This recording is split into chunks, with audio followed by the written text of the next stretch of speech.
이번에는 국내외 이슈 진단을 통해 시장 흐름을 예측해보는 증시저격 시간입니다. 도움 말씀에 김우식, 와우넷 파트너 나와 계십니다. 안녕하십니까? 안녕하십니까? 네, 지난주 증시 정말 바쁘게 돌아갔습니다. 크레디트 스위스 그리고 SVB 사태 후폭풍이 있었는데요. 네. 사실 굉장히 많이 빠졌었던 것 같은데 오히려 증시를 보면 나스닥은 상당히 많이 올랐네요. 급등했죠. 예. 굉장히 의외의 흐름을 좀 보여주고 있는데 예. 앞으로 증시에 대한 상징하는 바가 굉장히 큰 것 같습니다. 그걸 좀 주목해 보실 필요가 있는데 예. 지금 벌써 주말 동안 나온 얘기가 CS에 대한 국유화 얘기가 지금 조금씩 나오고 있고요. 또 워렌 버핏 출동설까지 지금 나오고 있지 않습니까? 그래서 빠르게 종식하는 게 중요할 것 같습니다. 우리 지난주 연준의 금리 인상 앞두고 이제 제일 중요한 게 2월 CPI였지만은 사실은 그것보다도 돌발로 터진 SVB 사태, 이걸 글로벌 정책 대응 당국이 어떻게 빠르게 수습을 하느냐가 중요하다는 말씀을 드렸는데 예.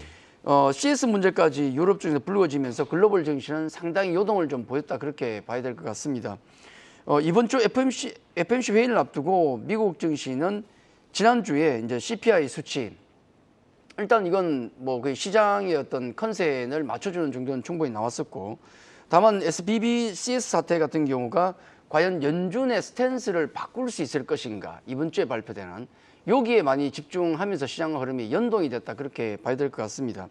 말씀드렸다시피 CPI 지수는 시장 기대에 부합했고, 그리고 SVB 사태 같은 경우도 정부 정책 당국이 예금자 보호 가장 아주 빠른 그런 대응을 내놓으면서 조금 안정되는 기미를 보였습니다만은 지방은행 퍼스트 리퍼블릭 은행 같은 경우는 지난 금요일도 또 폭락을 해버렸잖아요. 아직 진정이 좀 안 되고 있다는 거. 그리고 유럽 같은 경우도 지금 CS 같은 경우도 지금 스위스 정부의 UBS가 또 인수 얘기 나왔지만 거절한 것 같고, 또 정부에서 또 지금 인수설이 나오고 있던데, 어쨌든 관련 얘기 나오고 있지만은 유럽 증시 같은 경우는 지난주까지 힘들었다, 그렇게 정리가 됩니다. 아무래도 그 다우 지수를 놓고 보면 약간 지수는 의외인 것이, 지난주에 다우 지수는 약보합이었고 뭔가 큰 일이 벌어진 것 같은데 나스닥은 4% 급등을 했습니다. 여기에는 아무래도 연준 스탠스 변화 가능성이 호재로 작용했다, 우리가 그렇게 정리가 되겠죠. 해서 섹터별로는 극과 극의 등락이 나왔다. 금융주만 놓고 보면 폭락에 가깝습니다. 퍼스트 리퍼블릭 같은 경우는 한 주간 무려 71% 폭락을 했고, 그리고 대형은행 뱅크 오브 아메리카, 시티그룹이 마이너스 8%, 모건스탠리 같은 경우도 6% 이상 급락이 나왔는데, 그리고 이제 금융주가 불안하니까 역시나 이제 경기 침체에 대한 우려, 이게 국제유가가 또 급락으로 이어졌고, 당연히 에너지 관련주들도 급락할 수밖에 없었다. 엑슨모빌이 7% 급락할 정도로 분위기가 안 좋았죠. 자, 그런 반면에 아무래도 CPI 수치하고 금융주 파산 리스크가 나오다 보니까 연준의 또 이제 스탠스의 어떤 변화가 오지 않을까, 긴축 속도를 좀 늦출 것이다. 요건 또 성장주, 빅테크주에게 좋지 않습니까? 그래서 기술주가 강세를 보이는데, 마이크로소프트, 구글, 엔비디아가 한 주간에 무려 12% 급등을 했습니다. 그리고 아마존, 메타는 플러스 9%. 그래서 섹터별로 상당히 극과 극의 어떤 흐름을 보인 게 아닌가. 성장주는 좋았는데 경기 민감주는 안 좋았다, 그렇게 정리가 되겠고, 요 분위기는 우리 국내 증시 그대로 이어졌습니다. 그래서 상당히 그런 섹터별로 다른 흐름을 보였지만, 특히 주 후반을 가면서 우리 국내 그 반도체 투자 정책, 또 필라델피아 반도체 지수 강세, 또 삼성의 또 투자 이슈 등이 나오면서 반도체주가 또 주 중반 후반에 강세를 보이면서 우리 지수를 받쳐줬고, 또 하나 특징적인 섹터는 그동안 우리 섹터의 주도 업종으로 많이 이제 받쳐줬던 2차 전지가 굉장히 주후반에 흔들렸거든요. 요 부분이 특징이었고, 그러다 보니까 이걸 메워줄 수 있는 다른 섹터들, 반도체는 물론이고 또 대기업의 로봇 투자가 또 그 확대가 되면서 관련 지분 투자 관련된 기업들이 또 폭등에 가깝죠. 그런 흐름들. 또 낙폭이 컸었던 게임, 메타, 중국주 등이 지금 순환매가 돌아가고 있다. 그래서 외국인 매수가 최근에 약해지면서 지수는 갇힌 듯한데, 여전히 우리 국내 증시는 강하게 순환매가 돌아가는 장이다, 그렇게 말씀을 드리겠습니다. 네, 지난주 글로벌 증시 상황 간단하게 짚어봤고요. 이번 주에는 어떤 일정들이 예정되어 있는지 체크해 보겠습니다. 자, 우선 현지 시간 20일 월요일에는 한국에서 마스크 착용이 전면 해제되고, 또 중국에서는 시진핑 주석이 러시아를 방문할 예정입니다. 21일에는 대망의 3월 FOMC가 예정돼 있습니다. 22일까지 진행될 계획이고요. 한편 22일에는 유럽의 ECB 경상수지가 발표되고요.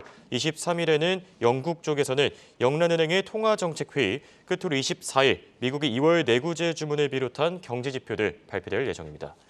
자, 이번 주에는 FOMC 확실히 중요할 것 같고요. 시진핑 주석이 러시아도 방문하고 일정들 그래도 FOMC를 제외하고는 좀 한산해 보이긴 합니다. 네, 맞습니다.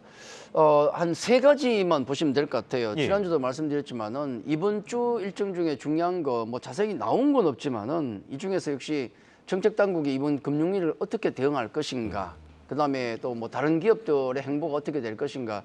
요 일정이 사실은 뭐 제일 중요하다 그렇게 봐야 되겠고요. 예. 요걸 제외하면 역시 FOMC 회의가 뭐 가장 중요하겠죠. 우리 시각으로 목요일 새벽에 이제 결과가 나오는데 보통 한 우리가 25bp에서 원래 우리 1월 증시가 급등했던 게 25bp 인상 가능성 때문에 그랬던 거였고 2월부터 장이 좀 불안했던 것은 다시 50bp 얘기가 나오면서 그랬었고 예.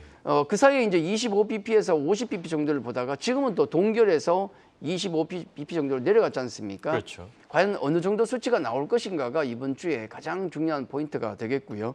그리고 이제 세 번째로 중요한 것은 국제형사재판소에서 푸틴 대통령의 지금 체포영장을 발표했죠. 근데 그럼에도 불구하고 어쨌든 푸틴은 뭐 그러든가 말든가 크림반도 방문하고 그런 갈등 관계가 계속되고 있는데 예. 자, 이 와중에 시진핑이 20일부터 22일까지 러시아를 방문하게 됩니다. 여기서 중요한 것은 첫째는 아무래도 중국이 글로벌 영향력을 지금 확대하려고 한다는 부분이 중요하겠고 지난번에 이란과 사우디도 중재를 했지 않습니까? 예. 그리고 더 중요한 것은 러시아에게 어떤 출구를 열어주려고 하는 것이 아닌가. 그러니까 지금 이 답답한 전쟁에서 빠져나오질 못하는데 그 중재를 통해서 어떤 탈출구를 만들어주는 게 아닌가 하는 그 모습이 상당히 중요한데 뭐 쉽지는 않겠지만은 예. 만약에 어떤 정전이나 효정 관련된 얘기가 나온다 그러면은 이건 역시 글로벌 증시의 판도를 바꿀 만한 것이기 때문에 좀 집중을 해봐야 되겠다. 뭐 첫 번째, 두 번째, 세 번째 요 세 개를 집중해서 이번 주는 관찰하는 게 좋을 것 같다. 그렇게 말씀을 드리겠습니다. 예. 그리고 이번 주에는 확실히 이 금융주들의 불안감도 해소될지 아니면 지속될지 이런 것도 관전 포인트가 될 것 같은데요. 시장 전망은 어떻게 보십니까?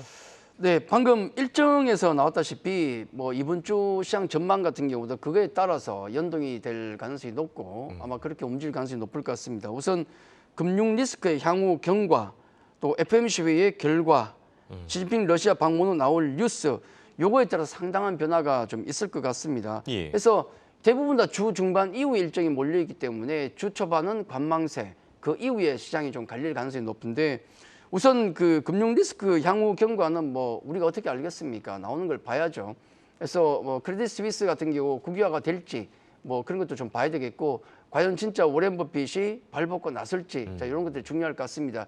어쨌든 거기 포인트는 뭐냐면 빠른 종식이 중요하다. 시간 끌면 끌수록 불리하다는 것을 말씀 좀 드리겠고 예. 자, 두 번째 이제 FOMC 회의 결과를 놓고 우리가 좀 생각을 한다 그러면은 우리 패드와치를 통해 놓고 보면 이렇습니다. 지금 동결이 38%에서 그다음에 0.25%가 한 62% 정도니까 한 25포인트 정도 인상이 지금은 조금 확률이 높다, 유력하다 그렇게 보고 있거든요. 요게 예. 사실은 시장이 원하는 바다 저는 그렇게 생각을 하고 있습니다. 좀 극단적으로 말씀을 좀 드리면은 만약에 이번 FOMC 회의에서 그럼에도 불구하고 파월 연준 의장이 50bp 난 가야 되겠다. 왜냐하면 바로 얼마 전에 ECB 같은 경우는 50bp 이상 했잖아요. 그렇죠. 그렇죠. 그럼에도 불구하고 인플레이션 잡는 게 중요하다 그러면 그렇게 가야 됩니다. 근데 만약에 그런 결과가 나온다 그러면은 아마 지난주에 급등했던 빅테크 성장주가 급락할 가능성이 굉장히 높습니다. 예. 자, 그렇게 보시면 될 것 같고 반대로 또 다른 극단적인 측면 뭐 금리 인하까지야 가겠습니까만은 만약에 동결 쪽으로 간다 그러면 어떻게 될 것인가? 이것도 마냥 호재는 아닐 것 같습니다. 왜냐하면 50bp 상당히 강성을 보이던 파월 연준 의장이 동결로 갈 정도로 뭔가 안 좋은 거야. 아이고 금융 리스크 이번 시스템 리스크가 크게 부각될 가능성이 있겠구나. 이게만 연결되면 경기 침체 우려까지 이어지면서 경기 민감주가 또 급락이 나올 수가 있거든요. 그래서 예. 50bp도 그렇고 동결도 상당히 좀 시장에서는 좀 부담스럽게 생각을 할 것 같습니다. 물론 어떤 이런 수치를 발표를 하면서 중간에 또 멘트가 섞여버리면 내용은 좀 복잡하게 얽힐 수 있겠지만은 예. 간결하게 정리하자 그러면은 지금은 금리 25bp 인상이 제일 마음 편하다. 그렇게 좀 말씀을 좀 드리겠고요. 자, 그리고 이제 또 하나 이제 말씀드릴 수 있는 것은 역시 그 제가 강조드리고 싶은 것은 뭐냐면 또 시진핑 러시아 방문 후에 또 어떻게 바뀔지 모르겠지만은 예. 제가 오늘 지금 이 자리에서 경기 전망에 대해서 말씀드리고 있지만은 상당히 좀 부질없는 짓일 수도 있다는 생각을 또 말씀을 좀 드립니다. 예. 왜냐하면 추세 매매를 하는 사람들은 전망을 잘 믿지도 않고 쫓지도 않습니다. 왜냐하면 당장 제가 말씀드렸지만은 금융 리스크 위에 정책 당국이었던 대응, 또 FOMC 회의 결과, 또 시진핑 주석이 러시아를 방문하고 난 이후에 나올 어떤 발표 내용, 이런 것들이 어떻게 나올지 어떻게 알겠습니까? 그래서 예, 그렇죠. 그 내용에 따라서 우리는 그냥 정직하게 대응만 잘하면 된다. 그렇게 다시 한번 강조를 좀 드리도록 하겠습니다. 예, 상황이 워낙 급박하게 돌아가고 있는 만큼 우선 나오는 결과에 따라서 좀 대응 전략을 세워보면 될 것 같고요. 끝으로 투자자들을 위한 투자 전략, 이번 주에는 어떤 내용 준비하셨습니까?